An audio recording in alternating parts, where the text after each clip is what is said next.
Welcome back to the Centered in the City podcast. I'm your host, Wade Brill, and I am so glad you are here. This solo episode, we're going to myth bust this belief that is so deeply embedded in our culture around needing to have more time to take care of ourselves. So, I'm going to talk to you specifically about how you can practice self care right here, right now, in this moment without feeling like you need an hour to get it done or fit it in.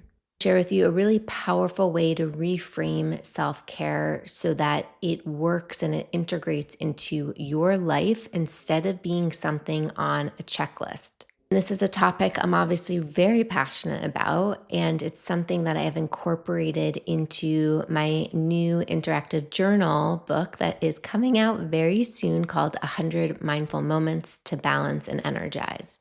If you want to be the first to know when this book is out into the world, where you can get your hands on a physical or digital copy, sign up in the show notes or head on over to wadebrill.com/100 mindful moments. However and wherever in the world you're listening to this podcast, I welcome you to settle in and let's get centered.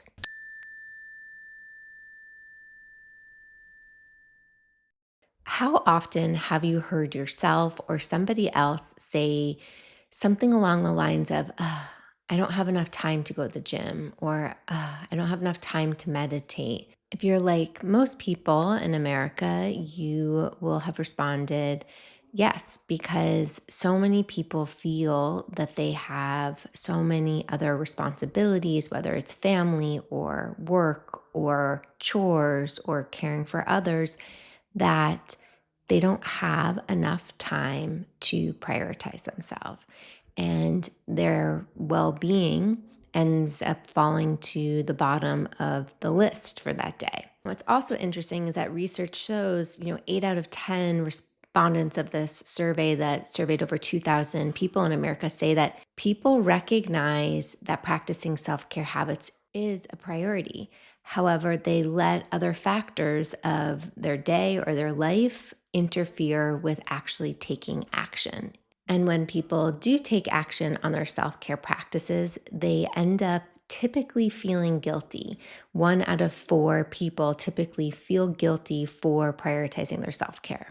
And I get it. We live in a culture where self care has become its own economy. So everything is systematized in a way that we have to spend money and time to go do something. And it's self-care is something that's outside of ourselves. Get a facial, get a massage, go to the gym, go outside on a walk. Like, these are all things that are outside of ourselves that we need to be doing. Don't get me wrong. I love my massages. I love my facials. I love my walks. Like, these are all really delicious, beautiful things of how to care for our bodies. And I'm here to be a stand and challenge the way that we're thinking about self-care. So it's not about how much time or money do I have, but instead it's how can I switch my mindset to being intentional about how to make a caring choice, a wise choice for myself in this moment. And knowing that when we can do that, when we can tune in and make those choices that are wise and caring and nurturing for ourselves, how that actually fills up our cup in enormous ways so that we're not hitting a wall at the end of the week and use the weekend to completely just veg out to restore our energy. So when we live in a cycle of this constantly needing more, right? We talked about this a lot in the podcast, how there's this embedded belief system in our culture that we need everything bigger and better and more and here now. And we start just to collect so much shit. This belief that we need more keeps us continuing to be on the cycle of spending, of doing, of spending, of doing. And it focuses our mindset on, well, when I have more time, right? When I have more time, when I become more time rich, I can blank, blank, blank, right? We get into this scarcity mindset that there's not enough time because all of our time and attention is wrapped up in doing, or it gets lost now in doom scrolling. And we spend and we waste it. We let our energy get leaked in so many places that are not really serving us. We have this mindset of when I have more time, I will. It becomes this if then statement. Like, if I had more time, then I would work out. If I had more time, I would then sleep more hours.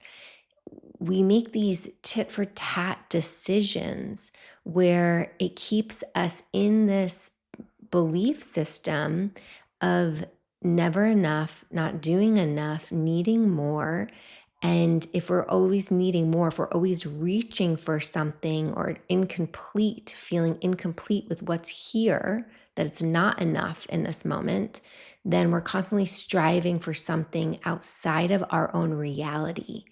And that creates stress and disconnection because we are thinking that if we work harder or finally do that thing or fill our schedule or kick ass at work and do really well, that we're going to be more successful. And if we're more successful, we're going to have more money. If we have more money, we're going to have more security. And if we have more security, we're going to be happier. And once we're happier, we're going to be happier. But then once we're there, it's not enough and we need more. And right? And it just keeps going. Okay, so this reframe is going to blow your mind and really start to shift the way you think about time, the way you think about self-care, the way you prioritize your own energy, and the way that you make choices. So here it is, people. Time is not the issue. Intention is. So let me say that again. Time is not the issue. Intention is. So what I mean by that is that we don't have to make self-care something else that we need to add to our to-do list in the day. Yes, moving our body, meditating, cooking nourishing meals, like these are all beautiful acts of self-care. And there are other ways that we can still prioritize ourselves. And it begins with our intention. It begins with our mindset. Where is our attention going? And if our attention is on our intention, we then can practice self-care in any moment. So for instance, when you brush your teeth, let's say it's about 2 minutes. If you're like many people, like myself, who have an electric toothbrush that's about 30 seconds in each quadrant. So 2 minutes. When you typically brush your teeth, where do you notice your attention is going? If you're like many people, you probably notice it is wrapped up in an email you meant to send yesterday, or it's starting to think about your presentation later that day, or you're thinking about, did you pack everybody's lunch correctly, right? It's going through the lists and lists of things that are in the mind. So what if you grabbed hold of your attention in those moments and put it somewhere that felt really nourishing? It could be as simple as bringing your attention to your feet, grounding your feet in gratitude, and taking a moment to just think about 3 things that you're grateful for as you start your day. Nothing about your schedule shifts. It's really, where does your attention and intention go? Another example, you have a meeting with a one-on-one coworker, and whether it's virtual or in person, you can say to each other, hey, let's go on a walk as we touch base on this.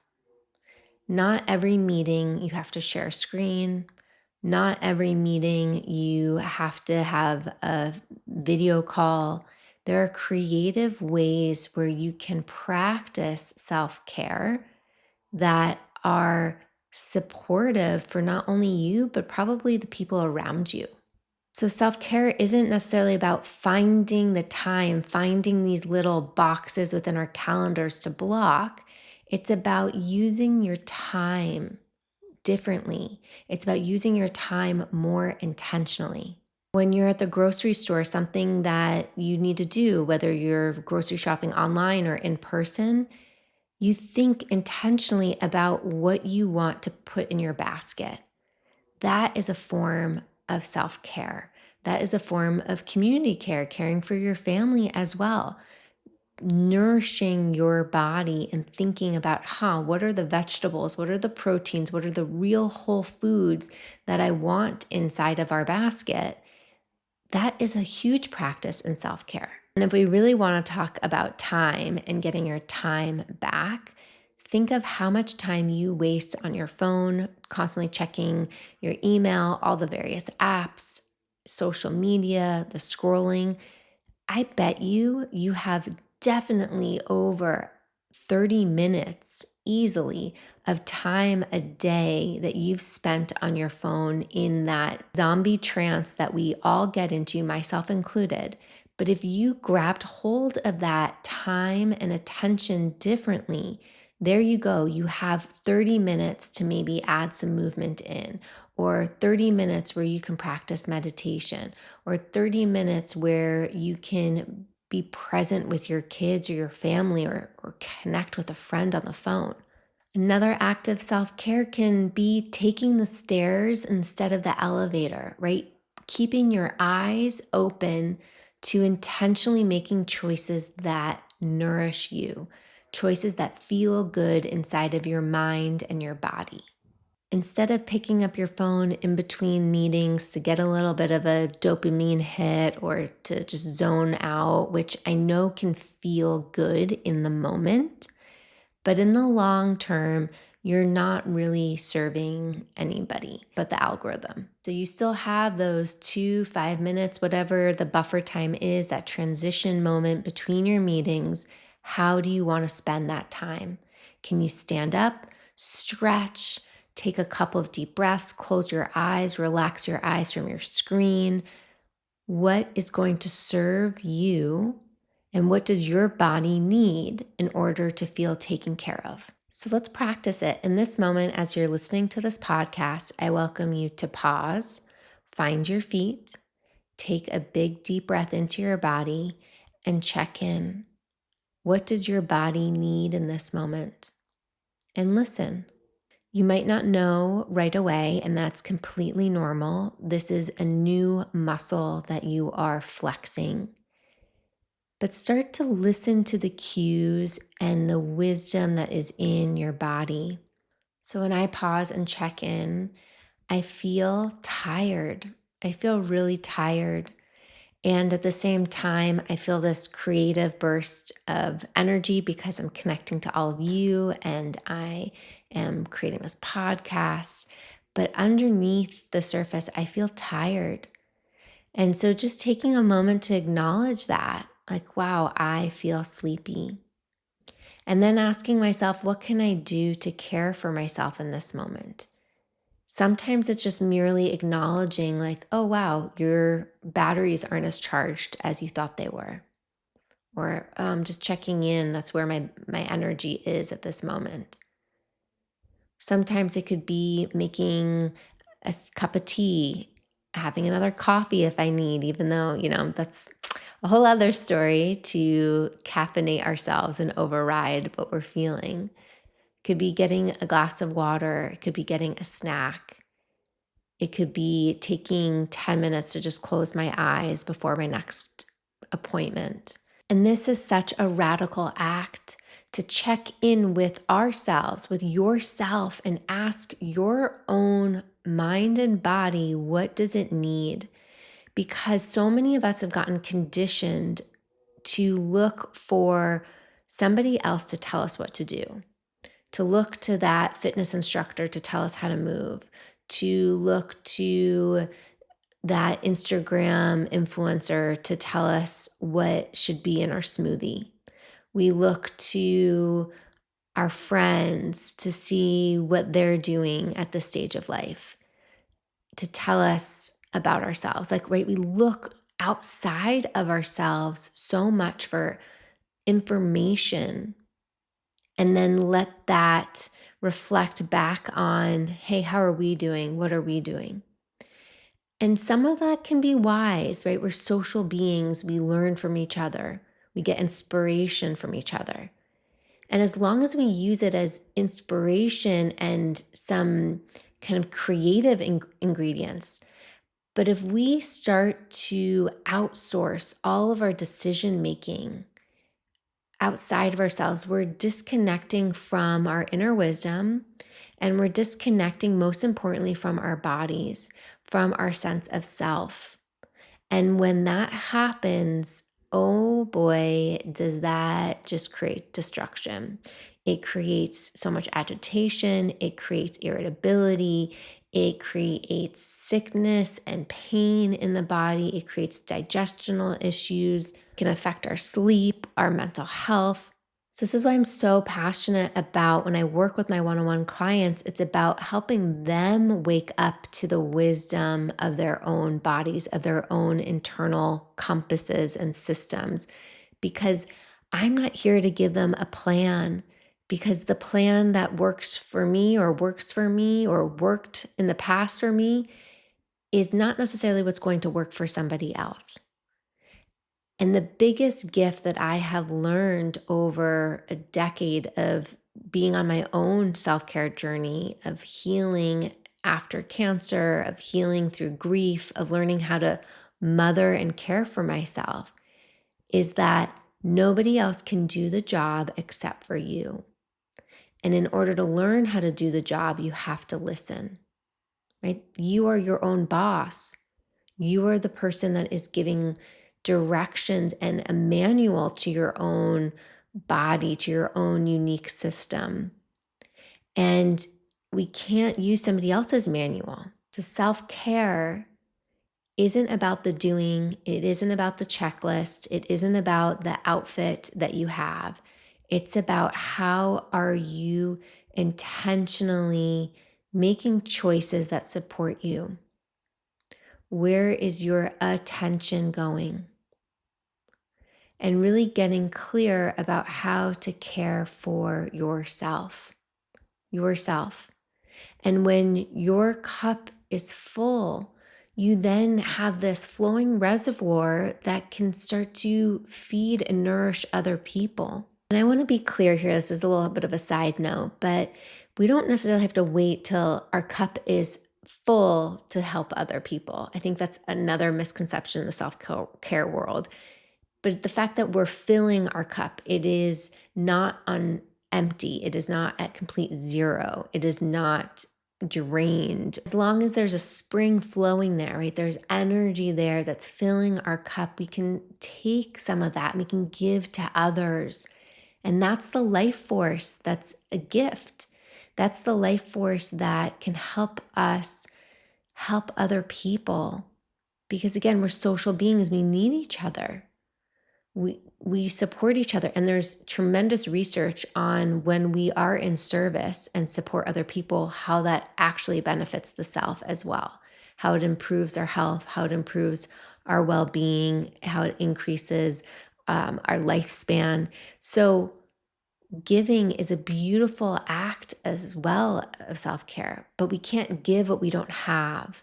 So we need to be filling our cups, filling our tank. For me right now, a huge act of self-care that I'm prioritizing is noticing when I get emotional urge inside of my body. It's like this whoosh of energy that comes up through my stomach, into my chest, into my shoulders, into my hands, and my hands kind of make a fist.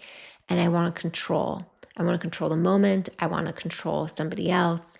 And I am reminding myself that that is a moment to pause and take the attention back on myself and ask, what do I need right now? How can I care for myself? Sometimes it's a need of connection, maybe connection that's not happening in the moment. Sometimes it's a need for love, a need for safety. And I can rest back into that moment when I have at least acknowledged that there's a need there. And I can support myself figuring out then how to meet that need if I can, to the best that I can in that moment, depending on the circumstance. So you can see that it's not necessarily what am I doing today that is this checkbox of habits, but instead it's this reframe of how am I paying attention to my life, to my choices, to the way I talk to myself, to the way I feed myself, to the way I choose to move and be in my body, what energy, what things, people I spend time around, noticing that all and saying, how can I care? How can I make more intentional choices that are helping to fill my cup, give me more energy so that I have this capacity to keep showing up? I would love to hear from you about what's resonating.